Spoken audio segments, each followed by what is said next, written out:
नमस्कार मित्रों, इल्विन क्लासेस के यूट्यूब प्लेटफॉर्म पे आपका बहुत बहुत स्वागत है। मेरा नाम विवेक है।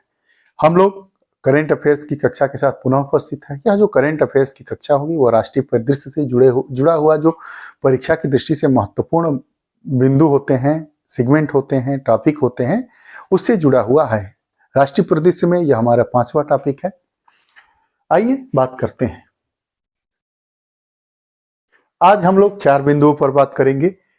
DIDAC इंडिया 2023 का 13वां संस्करण, 14वां आदिवासी युवा आदान प्रदान कार्यक्रम, 15वां वार्षिक Mercer CFA institute global pension index और आदि महोत्सव, इन जो चारों टॉपिक है, इनके जो महत्वपूर्ण बिंदु है, उन पर हम लोग बात करते हैं। यह जो हमारा करंट अफेयर्स का सेगमेंट है, यह आगामी परीक्षा, चाहे उत्तर प्रदेश लोक सेवा आयोग द्वारा आयोजित होने वाली PCS प्री की परीक्षा हो, चाहे RO की परीक्षा हो, दोनों के लिए अपनी महत्वपूर्ण भूमिका अदा करता है। उसी क्रम में यह हमारी कक्षाएं संपादित कराई जा रही है। तो आइए एक एक करके बात करते हैं। DIDAC इंडिया 2023 का 13वां संस्करण, कौन सा संस्करण है? 13वां। बेंगलुरु में 17 से 19 अक्टूबर 2023 तक बेंगलुरु अंतर्राष्ट्रीय प्रदर्शनी केंद्र में DIDAC इंडिया 2023 का आयोजन किया गया। यह इसका 13वां संस्करण था। कार्यक्रम का आयोजन कौन किया था? इंडिया डिडैक्टिक्स एसोसिएशन द्वारा किया गया था। यह जो है DIDAC इंडिया शिक्षा और कौशल संसाधनों के विकास के संदर्भ में एशिया की सबसे बड़ी और भारत की एकमात्र प्रदर्शनी एवं सम्मेलन है। बहुत ही महत्वपूर्ण है। एशिया की सबसे बड़ी और भारत की एकमात्र प्रदर्शनी एवं सम्मेलन है।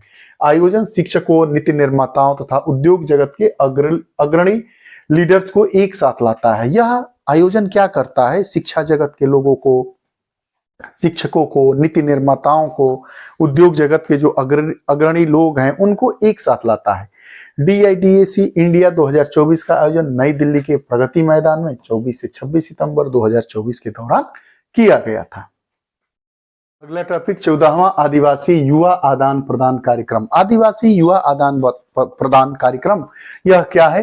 चौथा है, 14वां है। 19 अक्टूबर 2023 को युवा कार्यक्रम एवं खेल मंत्रालय, किस मंत्रालय के द्वारा यह किया जाता है? खेल मंत्रालय ने गृह मंत्रालय के सहयोग से, दो मंत्रालय, युवा कार्यक्रम एवं खेल मंत्रालय और गृह मंत्रालय के सहयोग से नई दिल्ली में आदिवासी युवाओं के विकास के लिए, किसके लिए? जो आदिवासी युवा है, ST शेड्यूल ट्राइब, उनके विकास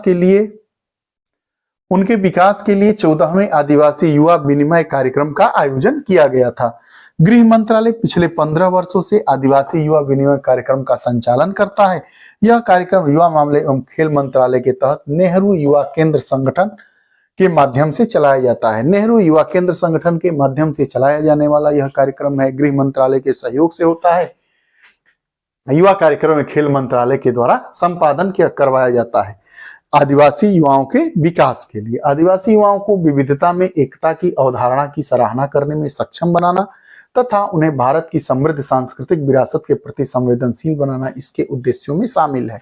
इसका उद्देश्य क्या है? इसका उद्देश्य ये है कि भारत की जो एक अनेकता में एकता, विविधता में एकता की जो अवधारणा है, उसके प्रति उनको बताना आदिवासी युवाओं को, और भारत की समृद्धि सांस्कृतिक विरासत के प्रति संवेदनशील बनाना इसके उद्देश्यों में से एक। अगला टॉपिक 15वां वार्षिक Mercer CFA institute global pension index.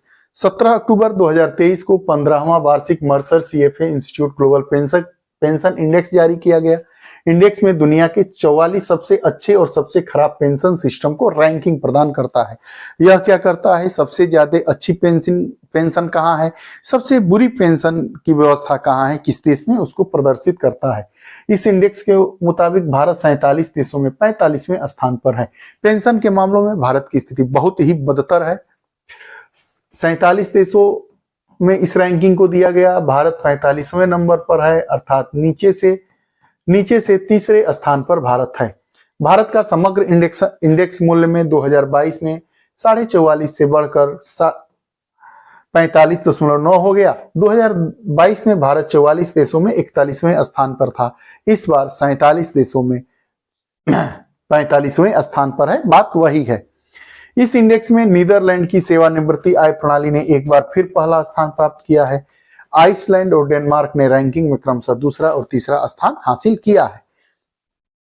Netherlands, Iceland, यह सब डेनमार्क, ये सब बहुत अच्छे शहर है। यहाँ की जो व्यवस्थाएं हैं वो बहुत ही अच्छी है। लोग, भारत के लोग भले ही तुलना करते हैं, लेकिन तुलना में भारत कहीं भी टिकने वाला नहीं है। जो जो भी आंकड़े आते हैं, रैंकिंग, यह हम नहीं कह रहे हैं, यह रैंकिंग देने वाली संस्थाएं कह रही हैं, चाहे भारत सरकार की संस्था हो, चाहे वैदेशिक संस्था हो।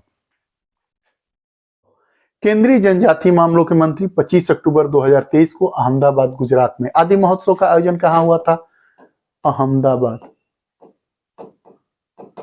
अहमदाबाद कहां है? गुजरात में। गुजरात में इसका उद्घाटन किया गया। राष्ट्रीय जनजातीय महोत्सव जिसका नाम है, आदि महोत्सव इसका नाम दिया गया है। इस मेगा इवेंट का आयोजन tribal cooperative marketing development federation of India limited के द्वारा किया गया। किसके द्वारा किया गया? Tribal cooperative marketing development federation of India के द्वारा किया गया। इस आदि महोत्सव में हस्तशिल्प, हथकरघा, मिट्टी के बर्तन, आभूषण के अन्य आकर्षकों के अलावा आदिवासियों द्वारा उगाए गए बाजरा का प्रदर्शन किया गया। महत्वपूर्ण क्या है? बाजरा। ये आदिवासियों के द्वारा उगाए गए बाजरे का प्रदर्शन किया गया। ये रही आज की कक्षा। आपको यह कक्षा कैसी लगती है? कमेंट बॉक्स में अपने विचार दें। अगर आप हमारे नए पाठक हैं तो कृपया एल्विन क्लासेस चैनल से जरूर जुड़ें, अपने मित्रों को जोड़ें। पुनः नई कक्षा के साथ ऐसे ही उपस्थित होते रहेंगे। आपके उज्जवल भविष्य की ढेर सारी शुभकामनाओं के साथ बहुत बहुत धन्यवाद। नमस्कार।